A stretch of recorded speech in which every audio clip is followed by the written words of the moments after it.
السلام علیکم ملګرو د کرکټ مینوالو ته درې غټ معلومات درکوم. اول نمبر باندې انډیا او استرالیا میچ شوی دی. دغه میچ چا ګټلی دی؟ زمبابوې او یوګنډا چې په ترمنځ میچ شوی دی د آی سی سی کوالیفایر میچونه شروع شوي دي. هغې کې یوګنډا یو تاریخ رقم کړی دی. هغه هم درته شریک کوم.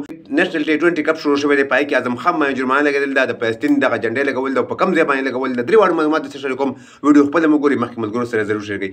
راځو ملګرو، اول انډیا او استرالیا میچ طرف ته. هغه استرالیا چې افغانستان سره یې سیریز نه انکار کړی، هغه استرالیا چې آی سی سی ته درخواست لګلی او چېرې په افغانستان باندې پابندي ولګول شي، ځکه چې افغانستان د ښځو ټیم نشته دی. په جواب کې آی سی سی ورته ویلي چېرې په دې کې ستا کار نشته دی، افغانستان ټیم سره زموږ خپل کار دی، موږ یې هغه لوبو که نه لوبو. نو یو بهترین جواب یې ورکړی دی. د افغانستان سره یې اوس تضاد او ضد شروع کړی دی. د هغې میچ سکور کارډ درته شریک کوم. دغه ویډیو زیات نه زیات شیر کړئ سره. انډیا ټیم 215 سکور کړي دي. استرالیا ټول ټیم په 191 سکور باندې اوټ شو. 400 سکور باندې دغه میچ انډیا ټیم وګټو. 15 ټي 20 میچونه دي، 2 میچونه انډیا ټیم وګټل او دعاګانې کوي چې دغه 3 ټي 20 میچونه دې وګټي چې استرالیا کلین سویپ کړي. دغه د افغانستان دښمن دی او دښمن ټیم دی. په افغانستان باندې الزامونه لګوي، په افغانستان باندې کرکټ پابندي لګوي. راځو زمبابوې او یوګنډا طرف ته. د آی سی سی کوالیفایر میچونه شروع شوي دي. زمبابوې اولنۍ بیټینګ کړې، 1 سکور کړي دي. یوګنډا یو نوی ټیم دی، یو بهترینه لوبې کړې دي.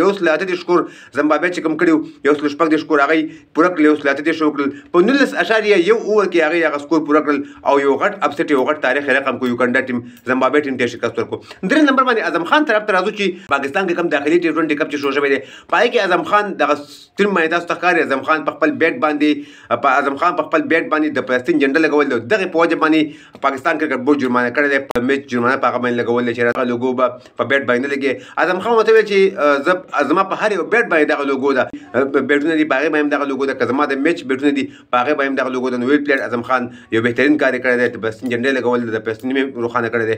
نو دغه د کرکټ معلومات چې تاسو سره شریک کړل، د ویډیو کتلو ډېره مننه. ویډیو د خپل ملګرو سره ضرور شریک کړئ. زموږ دغه پیج هم سره فالو کړئ او زموږ دغه ویډیو سره لایک هم کړئ او مخکې ملګرو سره ضرور شریک کړئ. نور ښه وخت ولرئ. د الله په امان.